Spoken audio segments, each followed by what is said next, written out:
et bienvenue dans Amis, le podcast où tout vient à point à qui sait attendre. Bonjour. Je me demandais pourquoi elle dit ça, mais oui, d'accord, je vois. Salut, moi c'est Marie et I am the FBI. Et moi c'est Anaïs et I am the FBI. Cette semaine, c'est l'avant-dernier épisode de cette saison d'Amis, puisqu'on a regardé les épisodes 15 et 16 de Twin Peaks The Return. On se rapproche dangereusement de la fin. Plein d'intrigues s'accélèrent et convergent, et on a beaucoup de choses à débriefer. Et d'ailleurs, à la fin de l'épisode, on a une petite surprise pour vous. On a eu l'honneur de discuter avec Pierre Buffin et Stéphane Vogel de la société Buff, qui étaient tous les deux superviseurs des effets spéciaux de Twin Peaks The Return.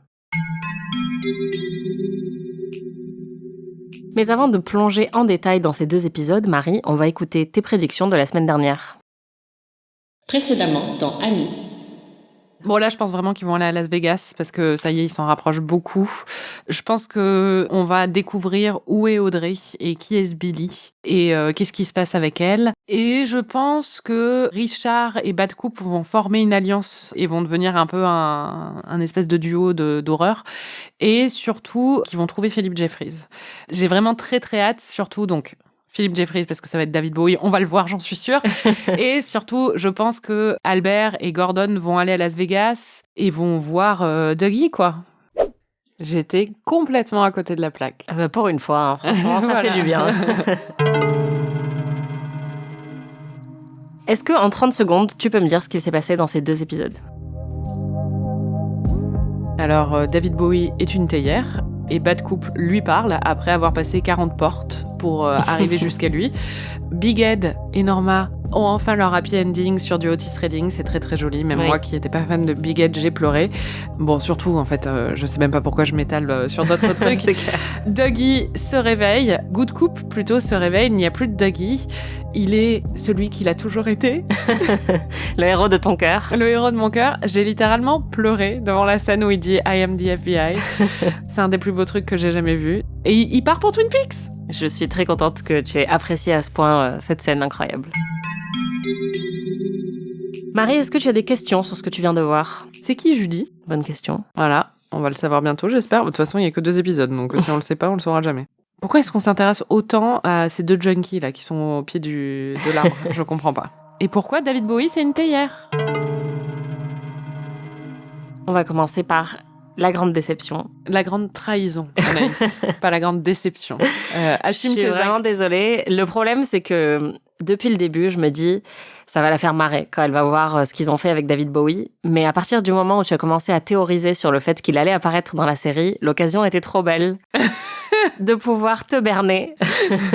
Et j'avoue que plus t'étais enthousiaste à l'idée qu'il arrive, plus je me sentais coupable parce que je me disais, elle va vraiment m'en vouloir. Surtout là, effectivement, dans ces épisodes, Bad Coupe se rapproche dangereusement de Philip Jeffries. Et donc, tu étais particulièrement excitée. Est-ce que tu penses qu'il va y avoir David Bowie ? Dans un des 2, oui.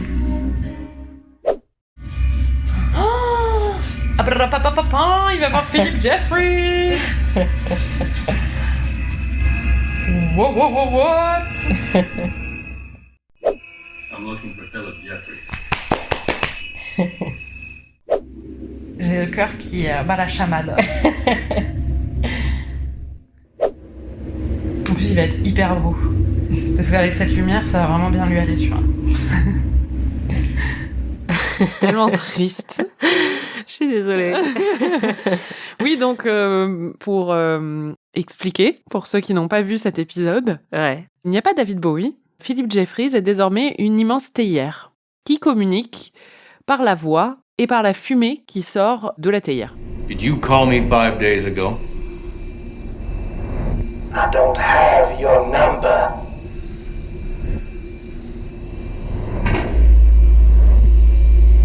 So it was someone else who called me. Ouais, la déception a été terrible.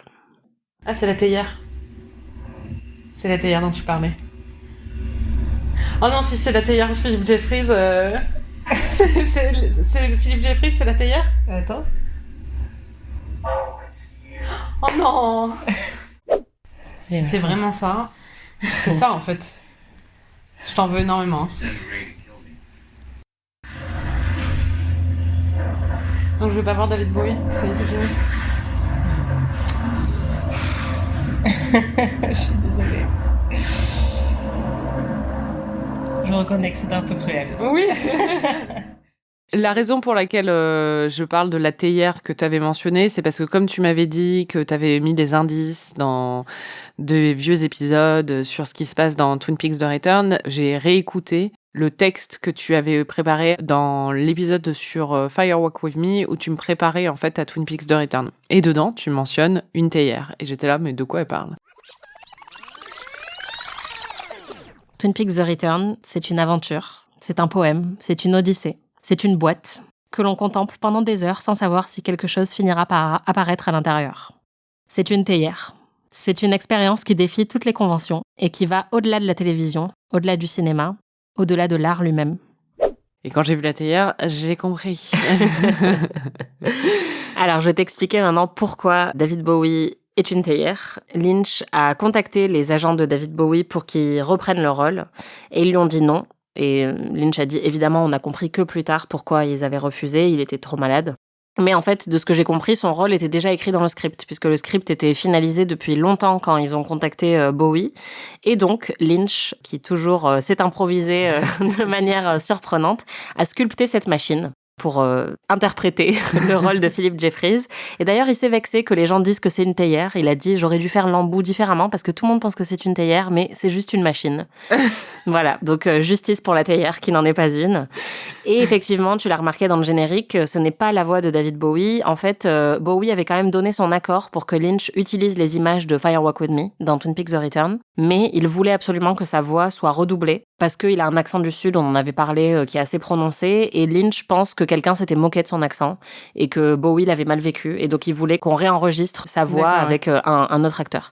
Et donc c'est effectivement pas sa voix, même s'il imite le ton un peu de David Bowie dans ces scènes-là. D'accord, bon, bah grosse déception. Le problème avec ce rebondissement, cette scène, c'est que ça t'a mis le doute, parce que Bad Coupe rencontre Philip Jeffries, et ils ont des échanges qui t'ont donné l'impression que tu t'étais peut-être trompé. Et en fait, t'as commencé à développer une théorie. Non, mais... sur le vif. Non, mais parce qu'en fait, il dit quelque chose, il y a un flashback où il dit « on s'est déjà rencontrés ». Et il lui dit oui à tel moment, et on voit le flashback de Firewalk With Me où là c'est le vrai Cooper, c'est-à-dire que en tout cas dans la chronologie qu'on connaît jusqu'ici, c'est censé être le vrai Cooper parce que c'était avant qu'il arrive à Twin Peaks. Et donc Bad Coupe dit oui à ce moment-là et Philip Jeffries lui répond So, you are Cooper. Tu es Cooper. Et donc d'un coup je me suis dit hein. Après, je me dis peut-être parce que c'est une machine, une théière, il a pas Dieu, donc il savait pas qui c'était. Ou peut-être que c'est parce que Cooper et Bad Coupe partagent une mémoire. De toute façon, c'est le cas, je pense, quand il prend sa place. Je sais pas. Mais en tout cas, je me suis demandé si en fait, le Bad Coupe était en fait Good Coupe.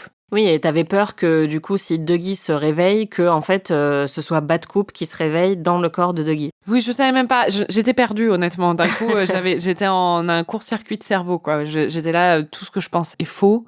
Toutes les théories que j'ai élaborées sont complètement ridicules. Il en faut peu pour ébranler ta confiance. Il faut croire. Je suis très confused. Non mais du coup toutes mes théories là, je suis ridicule depuis le début de cette série en fait à avoir des théories. Pourquoi ? Parce que c'est n'importe quoi ce que je raconte en fait. Pourquoi ? Parce que apparemment Bad Coupe c'est Good Coupe ou Bad Coupe c'est Coupe. Enfin.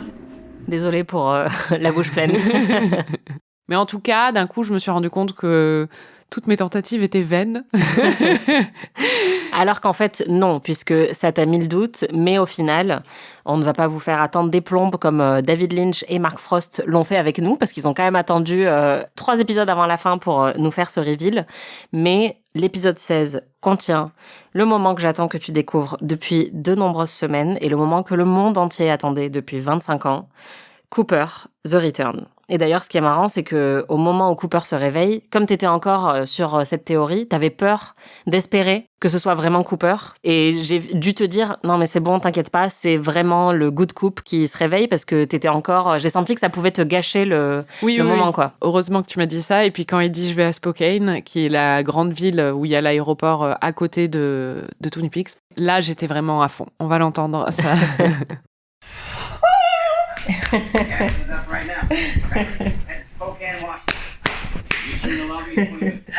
Attention, on comprend pas le...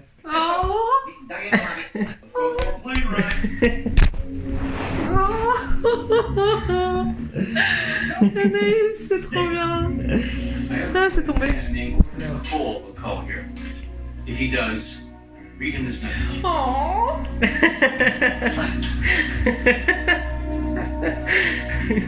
Je vais pleurer. What about the FBI? I am the I FBI. am. Yeah. Je pleure. C'est pas trop bien. Oui, c'est trop bien. Oh mon Dieu, c'est trop beau. Ah, avec la musique et tout. Oui, donc j'étais en pleurs. C'est un moment d'euphorie que je suis vraiment très heureuse d'avoir vécu à tes côtés. Je suis même émue en parlant. Bah oui, non mais... Parce que Ils ont bien réussi leur coup, quoi. Oui, c'est parce que... un moment absolument historique. Oui, c'est un des plus grands moments de télévision qui m'a jamais été donné de voir. Tout est parfait. C'est-à-dire que c'est le retour où on retrouve vraiment tout ce qu'on aimait chez Cooper. Il est plein d'assurance, il sait exactement ce qu'il veut, il sait ce qui s'est passé. Et ce qui nous a manqué depuis tellement évidemment. longtemps. C'est-à-dire que d'un côté, on a un mec hyper méchant et de l'autre, un mec qui sait pas ce qui se passe et qui se prend des portes vitrées dans la tronche. Donc là, d'un coup, on retrouve la compétence et la bonté incarnée. Et en plus, avec la musique qui se met derrière. Oh là là, c'est magnifique. Vraiment, c'est trop beau. Mais du coup, j'étais vraiment émue parce que déjà, je suis très contente de pas avoir été spoilée. C'était vraiment une vraie surprise que j'avais pas vu venir à ce moment-là. Et surtout, le fait qu'il aille à Spokane et donc à Twin Peaks, c'était vraiment euphorique. Et en plus, je pense que ça l'est autant parce que justement, David Lynch a autant joué avec nos nerfs et avec les miens en particulier. En tout cas, c'est comme ça que je l'ai ressenti.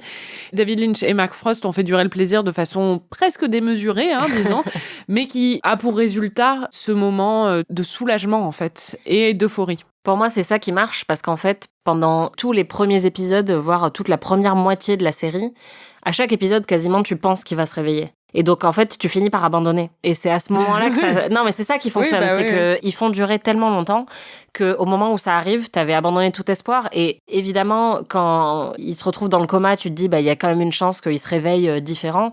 Mais c'est vrai que ça arrive avec un timing absolument parfait. Oui, surtout, je pensais qu'en fait, il se réveillerait en voyant Gordon et Albert. Et d'ailleurs, en vrai, il y a un petit truc avec Gordon qui fait qu'il se réveille. Mais je pensais que ce serait ça les éléments déclencheurs, donc je l'attendais pas à ce moment-là. Je l'attendais un peu plus tard, quand ils arriveraient à Las Vegas. Ouais. Au final, je pense qu'ils vont pas y aller du coup. Toi, t'avais ressenti quoi quand t'avais vu cette scène ? Pareil, c'était tellement inespéré et inattendu en fait à ce stade de la série. Je l'attendais plus et je me souviens vraiment que comme toi, j'ai bondi sur mon canapé, j'ai crié.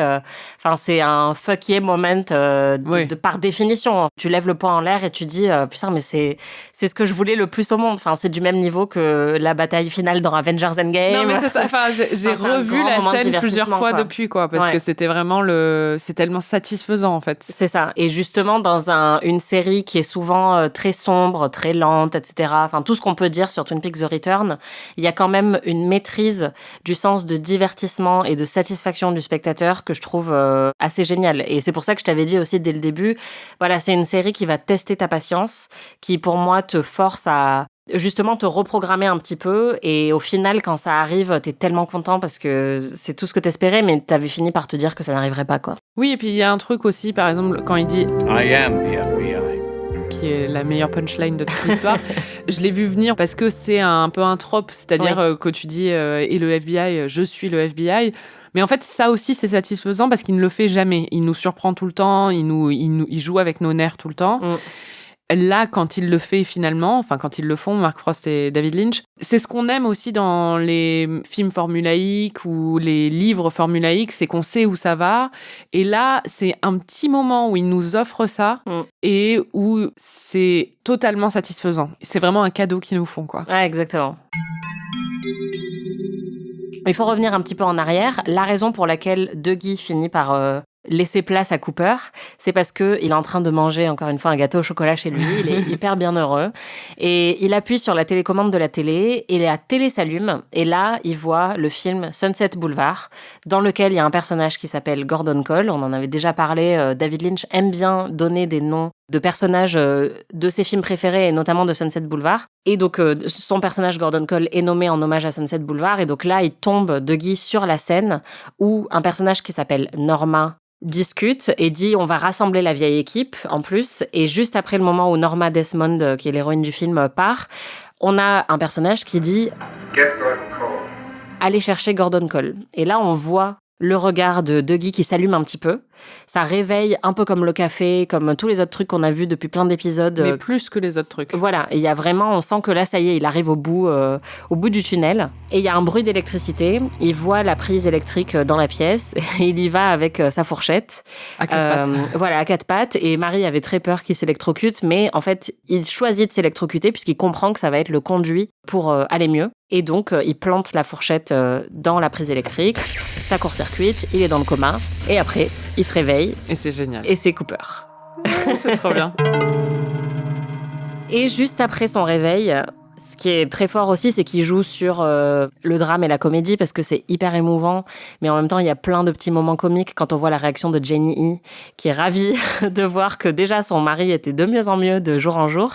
Et là, en plus, il conduit hyper bien, il sait parler. Ouais, elle est en chien. Ouais, voilà. Et elle et son fils, ils sont là, oui, ils parlent beaucoup quand même. Hein. Et il conduit très très bien.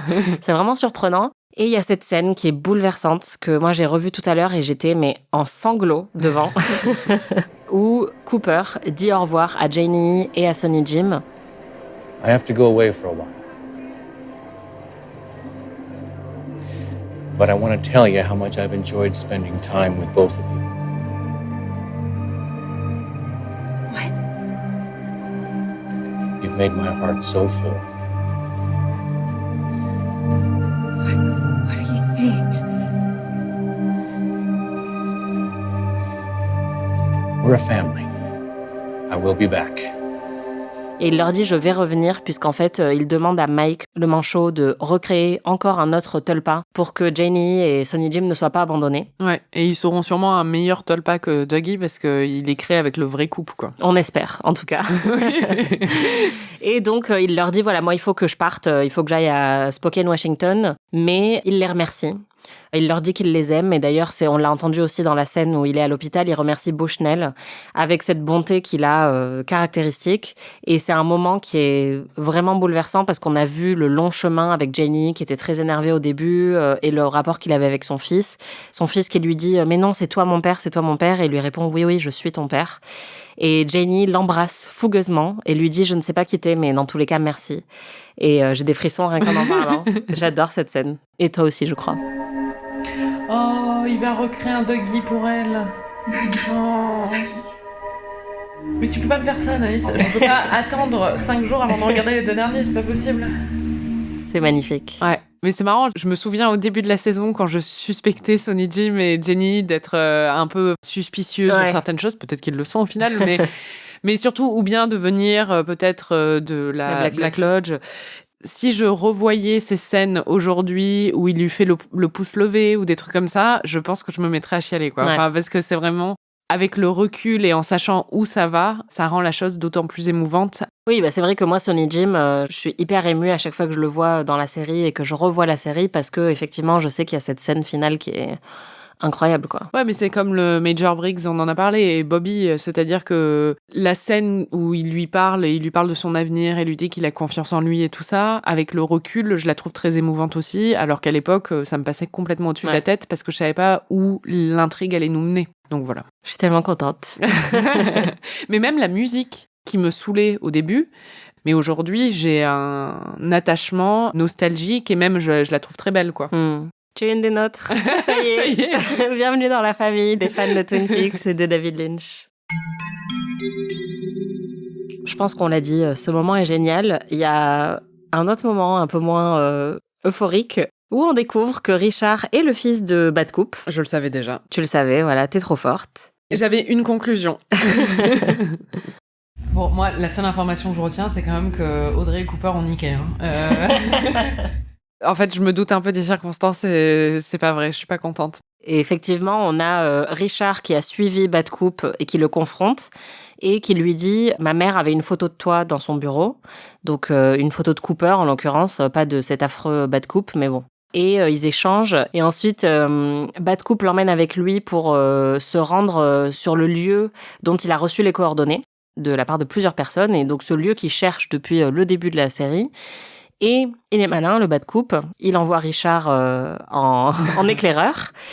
Et Richard se fait électrocuter, voilà, et disparaît de l'espace en allant au point précis des coordonnées. Donc on comprend encore une fois que Philip Jeffries, etc., enfin qu'il y a eu plusieurs forces qui voulaient renvoyer Bad Coupe dans la Black Lodge en fait. Et donc il a encore une fois réussi à éviter ça en sacrifiant son fils, puisqu'il le confirme en disant Goodbye, my son.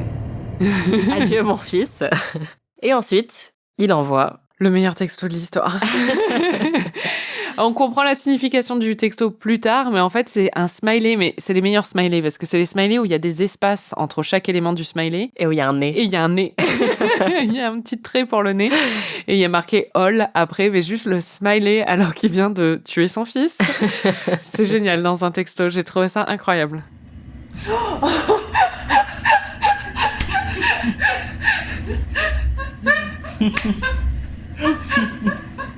Ça, c'est le meilleur texto de l'histoire de tout. Ce texto, je m'en remettrai jamais. Hein. C'est la meilleure blague de toute Twin Peaks. C'est génial. Mieux que « Si tu reviens, j'annule tout C'est qui dit ça ? » Sarkozy. Ah, comme ça, un texto. Oui, vraiment. Mais non, là, vraiment, il y a un côté... c'est tellement décalé et malicieux, en fait, dans l'humour, que ça fonctionne extrêmement bien. Et j'adore ce genre de moment, justement. Bon, je voulais faire un petit point sur toutes les informations, alors je vais pas tout te raconter parce qu'il y en a beaucoup, mais qui se trouvent dans les livres qu'a écrit Mark Frost, puisque Mark Frost a une grande passion, en plus d'écrire les scénarios de Twin Peaks. Il a écrit plusieurs livres au fil des années qui complètent un petit peu ce qu'on voit dans la série. Il en a écrit un qui est uniquement la biographie de Dale Cooper, donc si tu veux, il y a plein d'histoires sur ses premières aventures sexuelles quand il était ado. C'est vrai ouais. Et après, il en a écrit 2 en préparation de la sortie de Twin Peaks The Return. Donc ça a coïncidé, c'était en 2017, et ça permettait de combler un petit peu les trous qu'il y avait eu, et il y en a un notamment qui permet de savoir pas mal de choses qui se sont passées entre la fin de la saison 2 et le début de Twin Peaks The Return. Et donc, il y a par exemple plus de contexte sur l'accident de l'explosion à la banque. On apprend que Pete est décédé à ce moment-là puisqu'il a protégé Audrey, en fait. Il s'est mis devant elle pour la protéger et c'est pour ça qu'elle est dans le coma et que lui est mort. Audrey a été dans le coma pendant quelques semaines et, tu l'avais compris, Cooper a été aperçu en train de sortir de sa chambre à l'hôpital. Elle a été dans le coma encore quelques semaines après ça et 2 semaines après avoir été relâchée de l'hôpital, elle était enceinte. Oi, oi, oi. Voilà, donc c'est jamais dit noir sur blanc, mais il est très clairement sous-entendu que Bad Coupe a violé Audrey. D'ailleurs, on va en reparler, mais il a aussi violé Diane. Elle a accouché juste après ses 19 ans. Donc elle a arrêté ses études, et elle a décidé de s'installer seule pour élever Richard, et elle a refusé l'aide financière de ses parents. Ensuite, elle a repris des cours, elle a passé son GED, et elle a repris des cours de business et d'économie, et elle a fini par ouvrir un salon de coiffure qui était assez populaire à Twin Peaks. Elle ne voulait pas présenter Richard à Ben, donc son grand-père, pendant ses 10 premières années. On ne sait pas pourquoi, mais on sait qu'elle était un peu en froid avec lui, avec l'histoire de Ghostwood, et c'est pour ça qu'elle voulait s'enchaîner à la banque, etc. Et un jour, quand Richard avait 10 ans, elle a épousé son comptable, de manière assez surprenante pour tout le monde.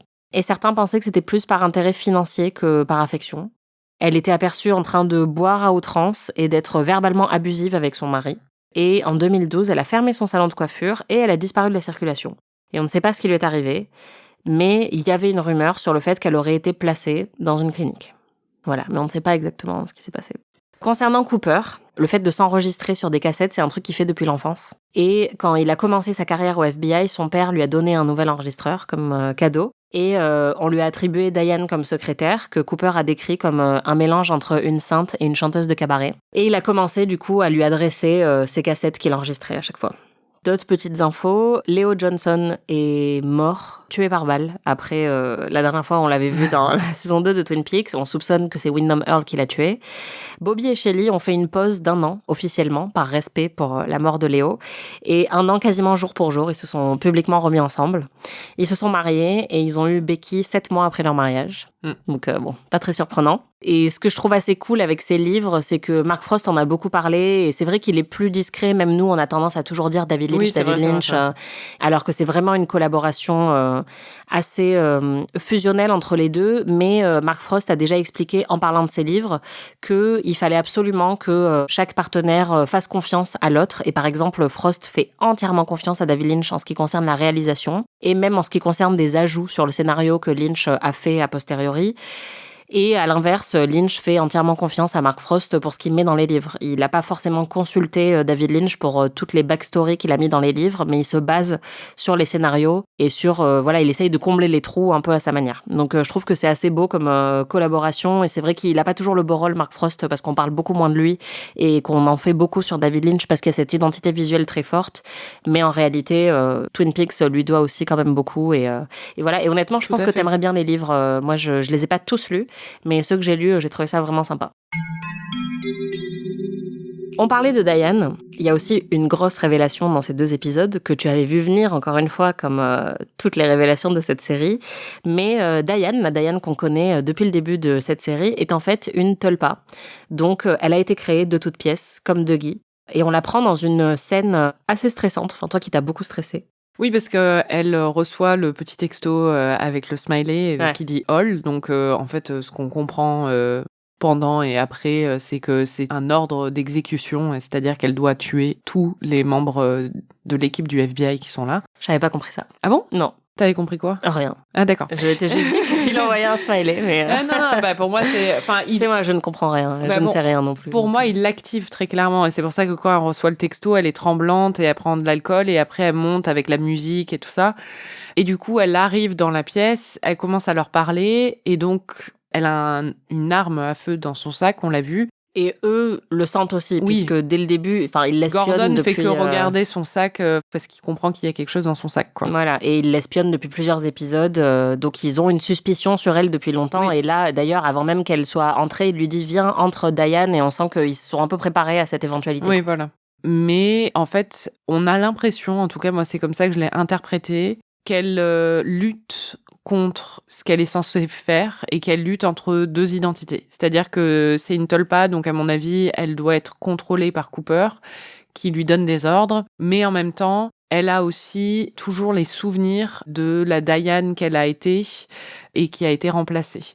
Elle raconte que Cooper est venu la voir 3 ou 4 ans, enfin bad coup, 3 ou 4 ans après qu'elle l'ait perdue de vue et qu'il est venu chez elle sans taper à la porte, sans rien. Et que quand il a vu, après quelques heures à discuter, quand il a vu la peur dans ses yeux, il a souri. Et c'est comme Bob qui se nourrissait de la peur, hein. Et qu'ensuite il l'a violée.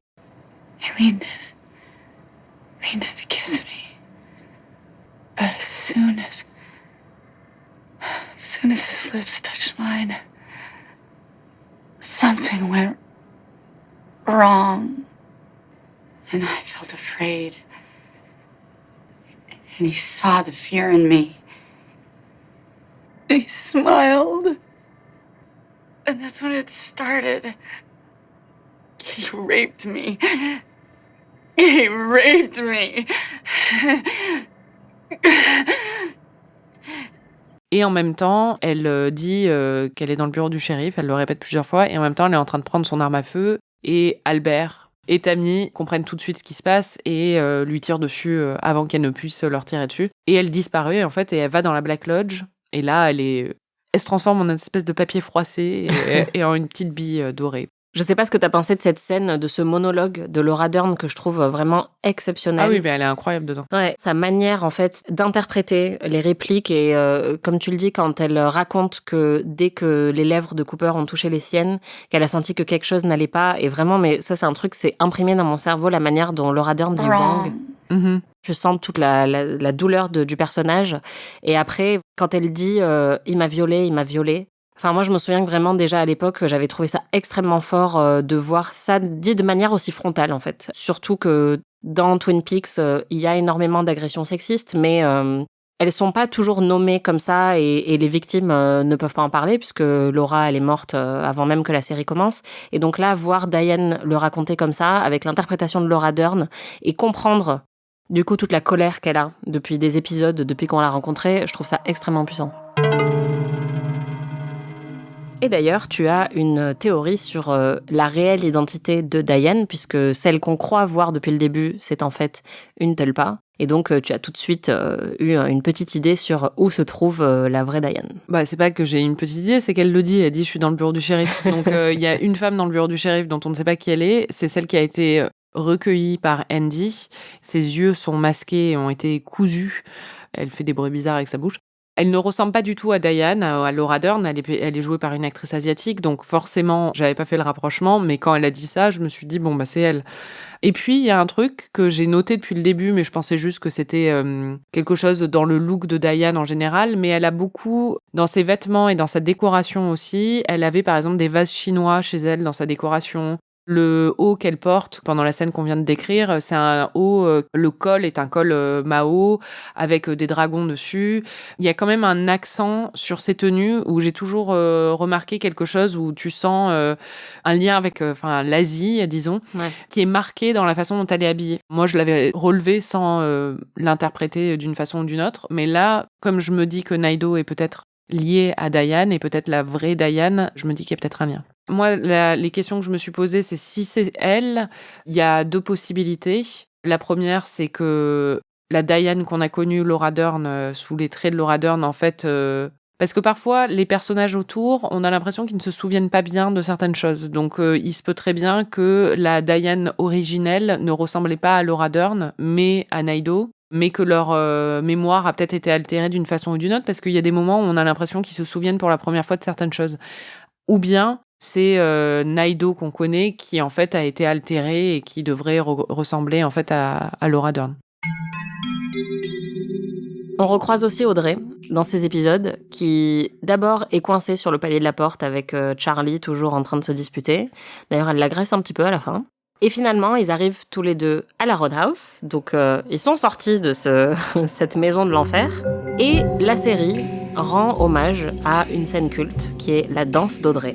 Qu'est-ce que t'as pensé de cette scène ? C'est très beau. Ouais. Bah, il y a la musique qu'on connaît et en fait, Audrey, qu'on ne reconnaît pas depuis son apparition dans la série, commence à danser et là, on voit percer un peu de l'ancienne Audrey, c'est-à-dire qu'elle danse et elle s'oublie un peu dans la danse sur cette musique. En plus, c'est un moment suspendu, évidemment, parce que ça n'est pas du tout réaliste.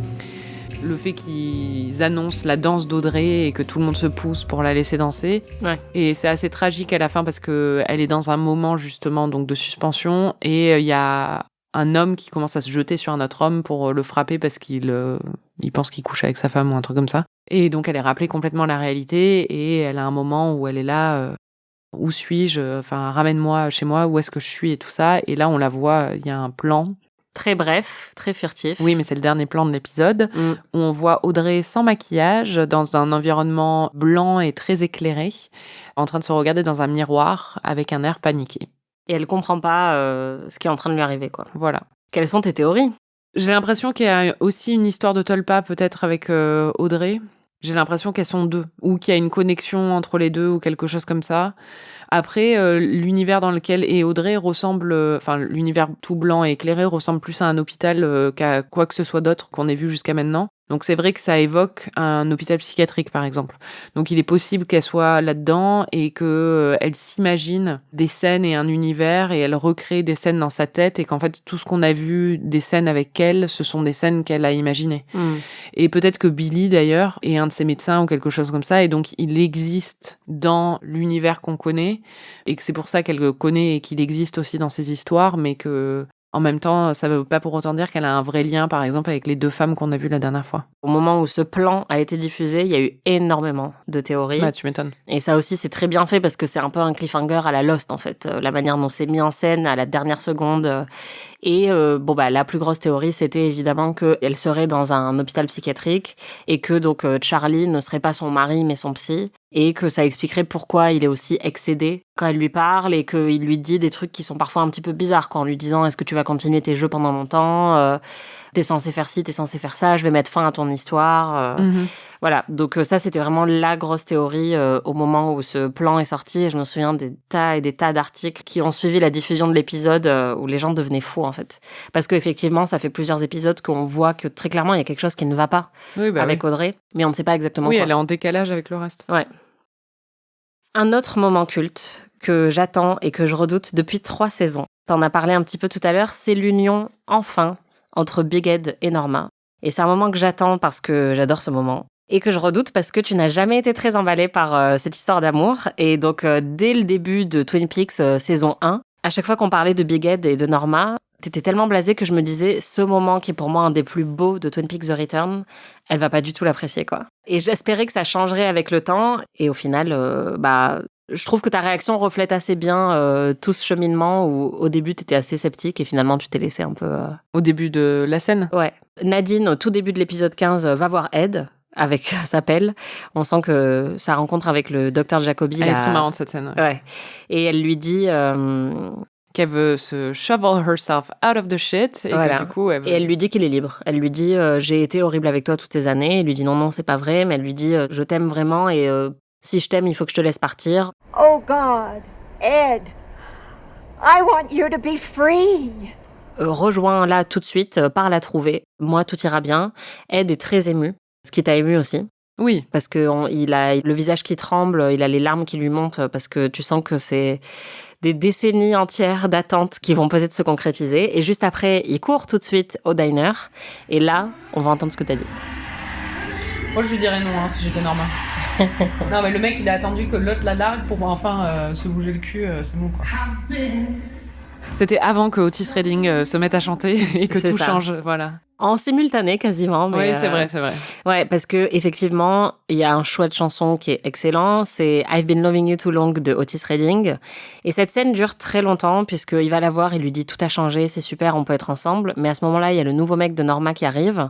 Et donc, il se fait un peu jeter. Il reste au diner en attendant, il se prend une tasse de café. Pendant que derrière lui, Norma est en fait en train de plus ou moins larguer son mec, mais lui, il le sait pas. Il le sait un peu quand même. Il le sent en fait. Plus la scène se poursuit, plus on voit qu'il a un petit sourire en coin. Il ferme les yeux. Je trouve ça d'une poésie magnifique parce que il ressent en fait sans savoir ce qui va se passer. Et la musique d'Otis Redding continue. En fait, ils sont tous les deux en train de s'émanciper. Elle de cette franchise dont elle ne veut pas au final et de ce mec qui est naze, et lui de Nadine. Et Norma, après s'être débarrassée de son mec, met sa main sur l'épaule de Ed. Lui, qui était déjà en train de sourire, qu'il avait senti, se retourne, il lui dit « Épouse-moi ». Il s'embrasse, elle lui dit « Oui, bien sûr ». Et là, moi, j'étais en larmes. Je ne suis incapable de revoir cette scène sans pleurer, en fait. Vraiment, pour moi, c'est d'une beauté, mais incroyable. I've been loving you just a little bit too long. Qu'est-ce que t'en as pensé, toi ? Bah, moi, j'ai pleuré aussi, c'était très beau. Bon, déjà, excellent choix de musique, Otis Redding, magnifique. Leur baiser est aussi un des plus beaux baisers que j'ai vus, je pense, de mémoire à la télé ou au ciné. Il y a vraiment quelque chose de tellement sincère et de tellement amoureux dedans. C'est vraiment très très beau, quoi. Et on sent que ça a été attendu pendant des années. En plus, vu qu'ils sont plus âgés, c'est encore plus émouvant. Ouais. Mais parce que lui, il ressemble un peu à Grand-mère Feuillage maintenant, tu vois. Non, c'est très beau. C'est une très très belle scène. Et surtout, moi, le truc qui m'a le plus ému, en fait, c'est une fois que la scène est finie, c'est les plans du ciel Ouais, avec c'est la magnifique. musique. Ça, mais je Ouais. trouve ça d'une beauté. D'un romantisme, Ah en ouais. fait. C'est exactement ça. C'est vraiment hyper romantique, en fait. Dans le sens le plus pur du mot, quoi. Mm. Et le plus pur de cette émotion que tu peux ressentir. Et le fait dans une série et dans un univers qui peut parfois être extrêmement sombre, d'avoir un moment d'amour pur, quoi. Où en plus, on te donne l'opportunité de vraiment en profiter et de baigner dedans pendant quelques minutes. Je trouve ça hyper beau. Sachant que cette scène a été tournée en une seule prise. Les 2 acteurs ont dit qu'ils étaient extrêmement émus de la tournée parce que, voilà, quasiment toute leur storyline depuis le début, c'est leur amour qui est interdit. Et là, c'est la concrétisation de choses qu'on a attendues pendant très très longtemps. La musique a été diffusée sur le plateau pendant le tournage de la scène. Oh. Voilà, ce qui est pas quelque chose qui se produit non plus à chaque fois. Et Peggy Lipton dit que quand David Lynch a dit couper, elle s'est retournée et David Lynch était en larmes. Oh. Ouais, mais je le comprends hein, parce que franchement, c'est juste une scène magnifique. C'est vrai que pour moi, vu que j'aimais pas trop Ed à la base, mais ça a quand même été très très émouvant et je sais que toi tu aimes Ed et que c'est un personnage que t'apprécies. Donc comment t'as vécu la scène quand tu l'as découverte ? Quand j'ai vu la scène pour la première fois lors de la diffusion de l'épisode, j'étais bouleversée, je faisais que pleurer et je me disais que c'était un des plus beaux moments de la série et en fait ce que je trouve extrêmement bien fait dans cet épisode en particulier, dans les 2 qu'on a vus, c'est le maniement du fanservice que fait David Lynch, parce que j'en ai déjà parlé plusieurs fois. Pour moi, tout Twin Peaks The Return peut être lu comme une réflexion méta sur le principe même de sequel, sur le principe même de série télé, de divertissement, de faire revenir des personnages qu'on aurait peut-être dû laisser au placard. Et en fait, je trouve qu'il a réussi à faire quelque chose qui est singulier, qui s'intègre parfaitement à l'univers des 2 premières saisons de Twin Peaks, mais qui fait quelque chose de différent aussi et de moderne. Et en fait, dans ces épisodes en particulier, avec la danse d'Audrey, avec le réveil de Cooper qui ressort tout de suite, I am the FBI, comme tu le disais, et avec cette scène, on a des moments qui font vraiment plaisir aux spectateurs, qu'on pourrait qualifier en partie de fanservice, puisque le fanservice, c'est quelque chose qui est utilisé de manière plutôt péjorative à la base, c'est pour dire... Mais là, c'est mérité, c'est pas pareil. C'est quand un cinéaste ou un scénariste va donner aux fans ce qu'ils attendent, mais parfois quitte à trahir un petit peu la logique de l'histoire ou le ton de l'histoire. Et là, ce qui est très bien fait, c'est que on pourrait se questionner sur la logique de Ed et Norma après toutes ces années, tout ça, mais on s'en fiche. C'est vraiment ce que les fans attendent depuis 25 ans, comme le réveil de Cooper et le fait qu'ils réussissent enfin à se sortir de la Black Lodge. Et pour moi, en fait, c'est des petits moments, comme tu le disais tout à l'heure, c'est des petites touches. Donc en fait, c'est parfait parce que la série elle-même, Twin Peaks The Return, n'est pas du tout une série de fanservice. Au contraire, c'est-à-dire qu'il a littéralement pris le personnage le plus aimé et le plus adoré, il l'a souillé avec le personnage de Bad Coop. Et même dès la fin de Twin Peaks, quand on voit Bad Coop, ça, c'est le plus grand acte de fan disservice C'est clair. de l'histoire. Donc forcément, après, c'est mérité en fait quand il a des moments comme ça, parce que il ne tombe jamais là-dedans de façon gratuite. Et en même temps, il se complaît dans ces quelques moments-là comme nous, on s'y complaît parce que, comme tu dis, on baigne dedans et on y prend un grand plaisir. Et ça montre quand même qu'il a compris justement tout l'attrait de ces moments-là, qui sont extrêmement jouissifs. Comme tu le disais, on sait ce qui va se passer et on l'attend quand même et on est hyper content quand ça se passe. Parce que ça arrive par petites ponctuations comme ça, ça montre en fait toute la réflexion qu'il a mis sur le fait même de revenir. Et qu'est-ce qu'on fait de ces personnages et à quoi ça sert de les faire revenir ? Tu vois, il faut qu'on en fasse quelque chose de bien derrière, quoi. Et enfin bref, je pourrais parler pendant des heures de ça, mais toute sa réflexion en fait sur la pratique même du téléspectateur et comment on regarde une série en 2017 versus en 1990. Il y a par exemple, on n'en a jamais parlé, mais il y a plusieurs scènes dans lesquelles il y a des glitches de l'image, notamment dans les scènes avec Naido au tout début dans l'épisode 3. Et ça aussi, ça a été un peu théorisé comme une réflexion même sur le streaming, quelque chose qui n'existait pas à l'époque où on regardait des séries quand il a fait Twin Peaks, mais une réflexion qui est consciente sur le fait que maintenant, beaucoup de ses fans vont voir les épisodes sur téléphone portable ou en streaming illégal et que donc ça va mouliner, ça va bugger, l'image sera peut-être pas aussi excellente qu'elle aurait pu l'être. Et tout ça, en fait, pour moi, ça forme un niveau de lecture supplémentaire que j'adore.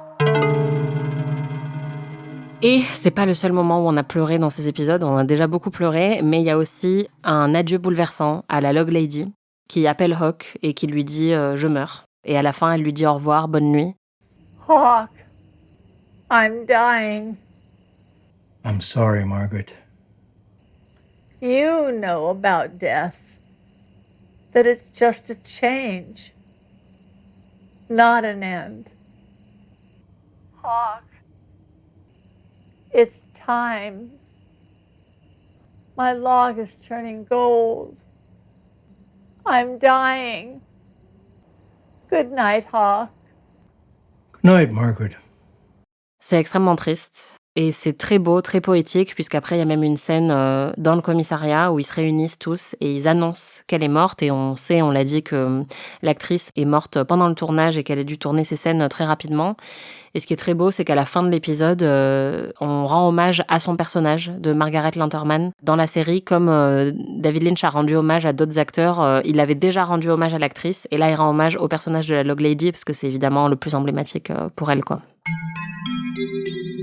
On va finir rapidement sur 2-3 trucs aussi qui se passent dans ces épisodes. Déjà, Jimmy, notre ami Cockney, assomme tout le monde à la Roadhouse avec son gant en caoutchouc sur du ZZ Top. Ouais, et en plus, avec le montage de la musique qui coïncide parfaitement avec le moment où il punch les gens. Et alors, ça fait 2 jours, du coup, je n'écoute que du ZZ Top ou du Otis Redding, selon les moments, nice. Et selon l'ambiance. À la Roadhouse, on a aussi une meuf qui est jouée par Charlene Yee, d'ailleurs, qui est une actrice qui a joué dans plein de sitcoms, qui rampe au sol de la Roadhouse et qui a l'air en détresse totale pendant qu'un groupe joue de la musique, et à la fin, elle hurle.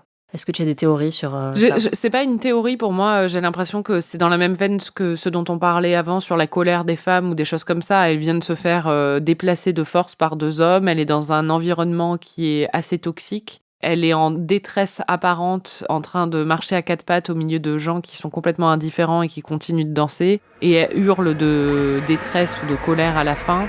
Pour moi, il y a quelque chose d'assez viscéral dans cette scène où ça exprime un trop-plein, quoi. D'ailleurs, on pourrait faire un parallèle avec la scène finale de l'épisode d'après, où c'est Audrey qui est en détresse à la Roadhouse aussi, quoi. D'ailleurs, quand ces 2 brutes arrivent pour déloger ce personnage, tu as une réflexion assez marrante. Autant ils ont une très bonne programmation musicale, autant la fréquentation, vraiment à revoir, quoi. Clair. J'imagine les revues Yelp de la Roadhouse. C'est ça. Il y a aussi une séquence que j'adore, c'est la fin tragique de Chantal et Hutch, qui sont chargés toujours de tuer Dougie et qui n'y arrivent pas puisqu'ils sont campés devant sa maison. Mais en fait, ils se retrouvent avec plein d'autres personnes qui sont campées devant sa maison. Il y a le FBI, il y a aussi les frères Mitchum qui sont là pour remplir le frigo de Janie E. pendant que Dougie est à l'hôpital. Il y a ce voisin qui s'énerve parce qu'ils sont garés devant l'entrée de chez lui et qui les bute. Ouais. Et la fusillade est très sanglante. Les mecs du FBI ne comprennent pas ce qui se passe et les frères Mitchum non plus. Et d'ailleurs, ça m'a fait beaucoup rire puisqu'il y a un des frères Mitchum qui dit « Mais c'est quoi ce quartier ?» Et l'autre lui répond « People are under a lot of stress, Bradley. » Les gens sont très stressés, Bradley. Oui, c'est génial. Mais oui, c'est ça qui est marrant sur toute la trajectoire de Dougie, c'est qu'en fait, toutes les menaces sont éliminées sans qu'il ait rien à faire. Donc, c'est assez génial. C'est le karma. Comme on vous l'avait promis, on a une petite surprise. On a pu interviewer Pierre Buffin et Stéphane Vogel, qui étaient tous les 2 les superviseurs des effets visuels de Twin Peaks The Return. Et vous allez voir, ils avaient vraiment beaucoup de petites anecdotes très marrantes sur le tournage et le processus de création avec David Lynch. Bonjour Pierre Buffin, bonjour Stéphane Vogel. Bonjour. Pierre Buffin, bonjour. Vous êtes le fondateur de l'entreprise Buff, l'entreprise d'effets visuels. Et Stéphane Vogel, vous étiez superviseur sur Twin Peaks The Return, tous les 2. Ça a été une expérience assez intéressante, j'imagine. Vous allez nous raconter tout ça. Oui, avec plaisir. Est-ce que pour les gens qui ne s'y connaissent pas très bien, vous pouvez nous expliquer rapidement en quoi consiste votre métier ? Alors, notre métier, c'est de faire des effets visuels. Et on est spécialisé, en tout cas à Buff, dans les trucs un petit peu mental, pas toujours très clairs. Donc généralement, c'est quand le réalisateur a une idée, mais c'est pas très bien comment l'aborder, il vient nous voir. D'accord. On a une espèce de psychiatre... interprète de la psyché des cinéastes. Mais par exemple, ça veut dire quoi être superviseur des effets spéciaux sur une série comme Twin Peaks The Return ? Alors, il y a deux étapes. Moi, je fais une supervision plus direction artistique et mon métier, c'est un peu de traduire ce que veut un réalisateur aux équipes, etc. Et Stéphane, lui, il est plus fabrication. On reçoit les briefs du réalisateur, on les étudie avec Pierre, on en discute, on fabrique les images et on les présente. Et l'idée, c'est de discuter avec, pour le coup, avec David Lynch pour savoir ce qu'il en pense, les modifications potentielles, et arriver au meilleur résultat et que le réalisateur soit heureux. Comment est-ce que la collaboration a débuté autour de Twin Peaks The Return pour vous et comment est-ce que vous avez été approché? Est-ce que vous avez été approché par David Lynch? Est-ce que vous savez pourquoi? Alors c'était un long processus. On a fait il y a quelques années une exposition. On a travaillé pour la Fondation Cartier sur une exposition sur les mathématiques. Et David Lynch est le directeur artistique. Donc ils nous ont demandé de faire un film pour expliquer des tas de formules mathématiques, etc., d'une manière un petit peu jolie ou rigolote, je sais pas, ou enfin facile. Et David Lynch devait décréter que ce film devait être projeté dans une demi-sphère intérieure. J'ai jamais su pourquoi, mais on a dû faire un film et après trouver un moyen, à partir du projecteur, de le déformer, etc. Et au moment de l'inauguration, on rencontre Lynch qui dit « Oh, c'est génial, tatati tatata, j'aime beaucoup votre film », et puis voilà, on voit. Et un an après, il y a Pierre Fedelman, c'était l'ancien producteur de CB 2000, donc il y a très longtemps, qui vient me voir, qui me prend rendez-vous, qui dit « Bon, j'ai un projet très secret, est-ce que vous pouvez garder le secret ?» Tatati tata, et ça dure des mois, où il m'appelle, mais sans me dire qui, pour qui, comment. Puis à un moment, il vient me voir, et puis il dit « Bon, alors je vais vous dire vraiment, c'est un film pour David Lynch. » Je leur dis « Génial, j'aimerais bien. Mais voilà, il faut que vous l'appeliez tel jour, à telle heure. » On appelle tel jour, à telle heure. « Allô? Yes !» Venez me voir dans mon atelier dans le 15e, là, à Montparnasse. Et on arrive, et puis on parle pendant une demi-heure de tout et de rien. Mais il nous parle pas de son projet. Et on apprend que c'est Twin Peaks, mais genre 6 mois après, on a dû envoyer des voitures le chercher. C'était très, très étrange. Ça se passe pas toujours comme ça avec les cinéastes. Non, il vous appelle, il vous demande un devis. D'accord, ça correspond bien à la réputation. Mais vous aviez envie de travailler avec lui. Ah oui. Le personnage est intriguant, donc c'est vrai que on se dit que ça va être intriguant de travailler avec lui et une bonne expérience. Une fois que vous avez commencé à travailler sur The Return, combien d'informations vous aviez, puisque vous le dites, c'était un projet très confidentiel? Est-ce que vous avez eu accès au script? Comment vous avez commencé à travailler dessus et qu'est-ce que vous aviez à votre disposition comme info? Alors, il y avait un seul script. Physique? Physique. D'accord. Qui est dans la maison de David Lynch à Los Angeles. On a fait une réunion, on était là, il dit, bon voilà, vous pouvez lire le script. Alors, à l'extérieur, il y a une chaise, une petite table comme ça, avec le script accroché à une chaîne. Me noter. Et le script, il fait 2000 pages. Moi, j'ai dit, je laisse tomber. De toute façon, il me faudrait 3 semaines. Donc, c'est notre producteur à Los Angeles qui a lu tout le script, qui a tout dépouillé, tous les effets. Et là, on est parti il y avait 1200 effets.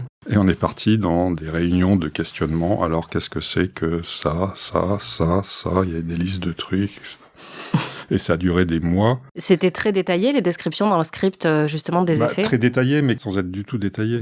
C'est-à-dire que on part dans, je sais pas quoi, dans le cosmos, chercher, et puis on lui dit, c'est quoi ça? Ah bah là, c'est la tête de bébé qui fait la taille de l'univers. Il prend sa voix de Cole, Cooper. Gordon Cole. Gordon Cole. Il ferme les yeux, et puis c'est parti, et pendant des heures, il faut noter. Et puis c'est à moitié des noms de code, c'est vraiment... La maison du fireman, si on sait pas ce que c'est difficile de se l'imaginer. Alors, c'était genre de lui poser des questions sur des choses, mais il nous donne des pistes, des petites choses comme ça. Oui, mais on se demandait effectivement, comme il est connu pour sa direction d'acteur un peu cryptique, ou sa collaboration avec le compositeur Angelo Badalamenti, où il lui donne juste un mot et il s'attend à avoir une mélodie en retour. Est-ce que c'était ce genre d'indication qu'il vous donnait, quelque chose d'assez... C'est pas loin, ouais, c'est à peu près ça, ouais. D'accord. Il nous décrit quelque chose, on y va, et en fonction de ce qu'il voit, soit il aime bien et dit bah ça marche bien, soit il aime pas, mais comme il est bien élevé, il va pas dire c'est pas bien, mais il va nous emmener ailleurs, petit à petit. Jusqu'au moment où, si ça marche vraiment pas, c'est clac-clac. Quand il décrit ce qu'il veut, c'est toujours très drôle. C'est-à-dire, c'est Dougie se transforme en pizza sur son fauteuil. Donc, ça nous fait marrer, les graphistes ils essayent de... Et ça les fait marrer aussi. On fait des trucs qui se transforment en pizza, et malheureusement, c'est drôle. Et là, ça passe plus. Dès qu'il y a un effet comique, il veut pas. Pour moi, c'est exactement comme quand on rêve.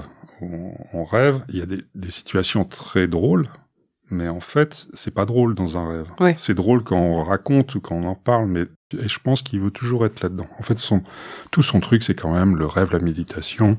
Donc c'est pour ça que je pense qu'il se met toujours en méditation.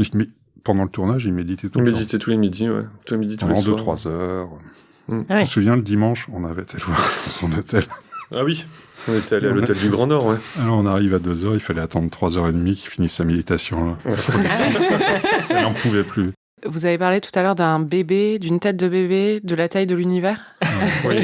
Vous pouvez nous en dire plus? J'ai pas encore vu les 2 derniers épisodes, mais Non, mais pour c'était l'instant, non, mais c'est- en fait, c'est pas dans le- C'était dans l'épisode 8. C'était le grand voyage dans l'épisode 8 qui commence dans l'explosion nucléaire.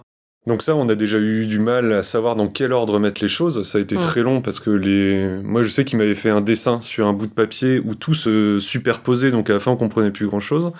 Donc on commençait dans l'explosion nucléaire, on avançait, et on arrive maintenant dans la série, on arrive sur une maison en haut d'une grande falaise au milieu de l'océan, avec des petites boules rouges. Et à la base, ça devait être une tête de bébé dorée géante, qui devait faire la taille... Qui devenait doré. Qui devenait doré. doré. Et on devait rentrer dans son œil. Voilà. Tout ça dans des milliers de particules. Ouais, de particules. Wow. Et donc on a essayé de faire une tête de l'univers, mais en fait, une tête qui fait la taille de l'univers, on s'approche, il faut des heures ça. pour arriver. Ça, Ah ouais, c'est compliqué quand même. ça a fini par changer. C'est une des seules choses de cette partie qui a changé, je crois, d'ailleurs. Il y a eu des tests de créatures dans la boîte aussi, beaucoup. Ça, c'est dans l'épisode 1 ou 2, je crois. En fait, il voulait sa créature, il y avait les mains à l'envers, il y avait plein de choses comme ça. Donc nous, on a fait un personnage en 3D, mais c'était pas tellement ça la problématique. La problématique, c'était que ça devait bouger dans sa boîte, un truc un peu hystérique. Bah, à la fin, il a filmé en faisant bouger sa caméra très rapidement pour que ça grésille. Mais ça, il l'a fait plusieurs fois. Il l'a fait aussi dans un plan où il est censé tomber dans les étoiles quand il était sur sa boîte noire au-dessus du cosmos ou je sais pas quoi. À la fin, il doit tomber et il voulait que ça vibre, qu'on voit les étoiles vibrer. Et au bout de 2 ou 3 tentatives, il a laissé tomber, il nous a demandé le plan sans vibration et il a filmé l'écran de son ordinateur avec une caméra. Pour ça qu'on voit les pixels un petit peu sur ce plan. On voulait vous demander justement, comme on sait qu'il est aussi artiste, il est un peu touche-à-tout, il fabrique pas mal de choses. Est-ce qu'il y a des effets dans Twin Peaks The Return qui ont été 100% du David Lynch et sur lesquels vous n'avez pas participé? Il y en a beaucoup. Ouais. Alors, c'est pas lui qui le fait, il le faisait avec sa monteuse qui s'appelle Noriko. Et du coup, on partageait des effets. En fait, il aime bien le truc un petit peu roots. Pour lui, on était la Rolls-Royce qui faisait les trucs parfaits, mais il aimait bien de temps en temps avoir des trucs. En fait, c'est problématique de ces réalisateurs. Ils ont besoin de tout faire. Sur le tournage, on le voyait, il mettait la peinture pour faire ces espèces de trous. Celui qui mettait le sang sur les gens. Voilà, il adore ça. Et vous diriez que c'était le plus gros défi, c'est l'explosion nucléaire, ou il y a eu d'autres effets qui vous ont donné un peu plus de fil à retordre? Tout était difficile. Rien n'était facile, ouais. Mais tout était amusant. C'était toujours agréable. Je pense que l'équipe s'est bien amusée, non? Oui. Tout le monde en garde un très bon souvenir, ouais. On a bossé dessus longtemps. Normalement, au bout de 6-8 mois, les gens ont envie de passer à autre chose. Là, c'était... C'est un univers, David Lynch, il fait rentrer les gens dans son univers, et quand on travaille dessus, du coup, c'est prenant, ouais. Et d'ailleurs, il y a une autre anecdote. Il veut absolument maîtriser le dessin. Par exemple, il y a cette espèce, je sais pas si vous l'avez vu, ça, la frogmoss. Ah oui, j'allais en parler. Merci d'avoir créé la créature de mes cauchemars. On a passé des mois à dessiner, parce qu'il y avait une frogmoss, etc. Et puis il disait toujours rien, et puis à la fin il dit non, de toute façon c'est moi qui dois dessiner le truc. Donc en fait il faut toujours qu'il dessine, il nous donne le truc, mais au bout de 3-4 mois. C'est super pour vous ça. Donc il vous donnait beaucoup de croquis, puisque c'est vrai qu'en plus... Alors là, c'était pas un croquis, c'était un truc assez élaboré quand même. C'est une espèce de collage un petit peu, c'était très étonnant. Un aplat de côté avec une texture de grenouille, mais une forme étrange. Ouais, c'était... Mais elle a aussi beaucoup évolué cette bestiole. Ouais, elle a eu des évolutions sur le bec. Parce que à la base, elle devait avoir un bec de hibou au tout départ. Et après, c'est devenu ce qu'il appelait le Stinger, qui était le dard. Et le Major. Le Major qui a été... Et le Major, ça c'est dans l'épisode 1. À la tête du Major qui flotte. La tête du Major, ouais. Ça c'était un Major, c'était le grand problème, c'est qu'il est mort. Oui. Donc ils nous ont donné 4 photos. Voilà, il faudrait refabriquer le Major. Et il y a un côté, par exemple, avec la prise électrique, qui fait très fait maison aussi, mais en même temps qui, pour moi, n'a pas d'âge. C'est-à-dire qu'on peut revoir cet effet, à mon avis, dans 20 ans et le trouver tout aussi moderne. Celui où il se fait absorber dans la prise électrique. Oui, l'effet que C'était un peu épique aussi, ça. Ma théorie sur pourquoi ça tient dans le temps, c'est que si on y met beaucoup d'art et pas trop de technique, c'est la technique qui vieillit. Oui.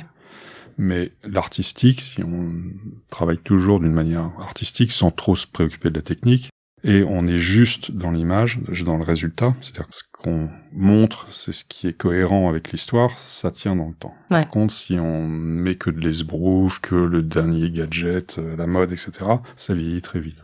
Enfin, ça, c'est ma philosophie, je pense que c'est important. Qu'est-ce que vous gardez comme meilleur souvenir de cette expérience, ou peut-être le souvenir le plus farfelu, parce que vous nous avez quand même raconté pas mal d'anecdotes. Bon, le meilleur souvenir, je pense, c'était le tournage était assez incroyable. Parce qu'on vit vraiment...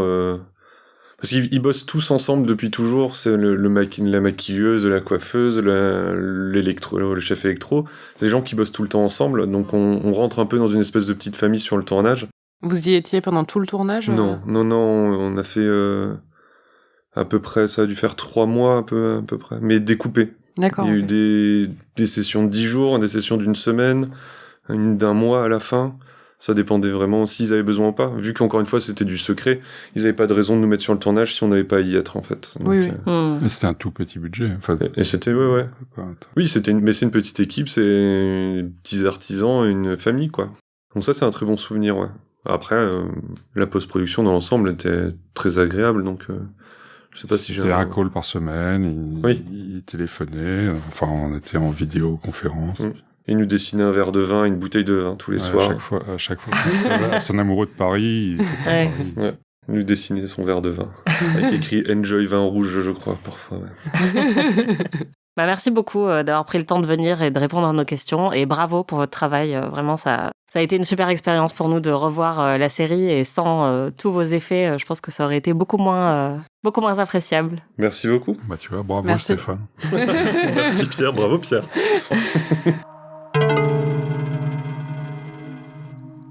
On passe au MVP. Qui est ton MVP cette semaine, Marie? Mon MVP, c'est Eddie Vedder, mais qui est pas du tout appelé Eddie Vedder dans l'épisode. Du coup, j'avais pas reconnu que c'était Eddie Vedder, et je m'étais même dit, il a la même voix qu'Eddie Vedder. Mais il a un petit chapeau de cow-boy et il chante dans la Roadhouse, donc il est sympa. Moi, C'est j'aime vrai, bien. très beau caméo. Et toi? Moi, mon MVP, c'est le comptable polonais, Zawaski, qui tue tout le monde devant chez Dougie. Voilà, il est hyper énervé parce que quelqu'un s'est garé au mauvais endroit et il nous sort une arme automatique. Et il a il 15 bute. flingues sur lui. Voilà, c'est ça. Quand on lui dit de lever les bras, en fait, on voit qu'il a autant de flingues sur lui qu'il en avait dans son coffre. Et vraiment, c'est le comptable le plus armé de l'histoire, je pense. Et il m'a beaucoup fait rire. Quelle est ta réplique préférée? I am the FBI. En fait, dans ces épisodes, il n'y a pas de débat possible. Et toi? Dans ces épisodes, je pense que My log is turning gold. ma bûche est en train de se transformer en or de la Dame à la bûche juste avant de mourir. Je trouve ça très très beau. Et c'est d'ailleurs le titre d'un des chapitres du dernier livre de David Lynch. Et ça m'a beaucoup émue.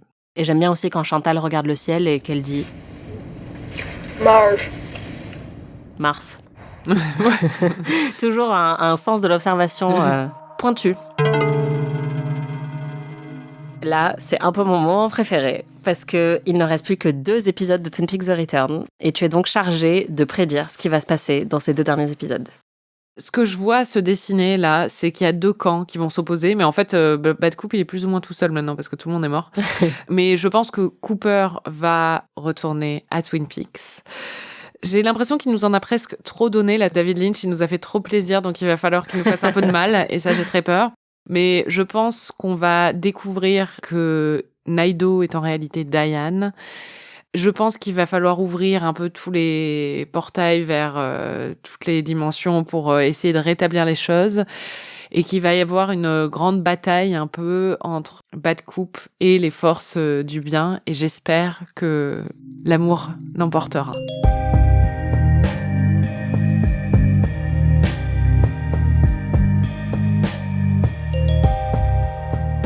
Merci de nous avoir écoutés, merci Marie. Merci Anaïs. Et merci à Pierre Buffin et Stéphane Vogel de nous avoir rejoints. On a vraiment aimé discuter avec eux. Vous pouvez retrouver tous les épisodes d'Amis sur slate.fr ou votre plateforme de podcast préférée. Notre prochain épisode couvrira les 2 derniers épisodes de Twin Peaks The Return, c'est-à-dire les épisodes 17 et 18. Si vous découvrez Twin Peaks ou The Return en même temps que nous, n'hésitez pas à partager vos impressions sur les réseaux sociaux, on aime toujours lire vos réactions. Si vous avez aimé cet épisode d'Amis, on aimerait beaucoup que vous nous laissiez 5 étoiles et un petit commentaire. Et bien sûr, n'oubliez pas de nous hyper auprès de tous vos amis. On se retrouve la semaine prochaine. Ami est un podcast d'Anaïs Bordage et Marie Telling, produit et réalisé par Slate.fr sous la direction de Christophe Caron et Benjamin Ours. Production éditoriale, réalisation et montage, Aurélie Rodriguez. Musique, Victor Benamou.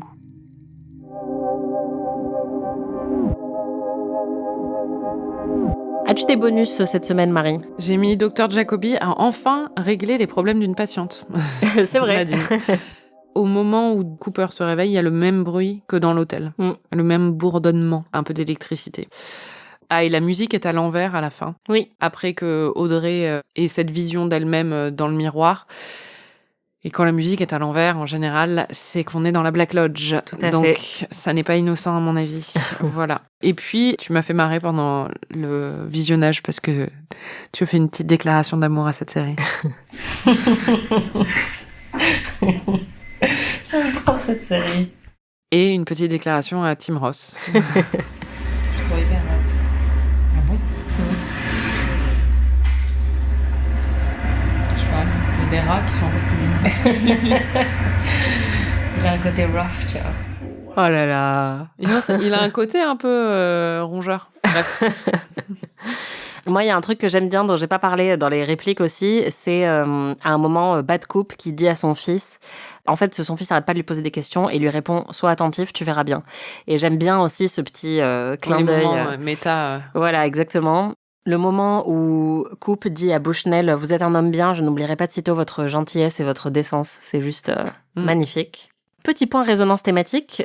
Audrey, sa danse est interrompue par une bagarre qui est provoquée par un mari jaloux. Ce qui est aussi ce qui se passe avec James et avec le grand caoutchouc. Voilà, aussi à la Roadhouse. C'est qui Cyril Ponce? Parce qu'il est joué par Mark Frost. C'est le mec qui se balade dans la forêt avec son chien et qui tombe sur le mec de Becky et son amante.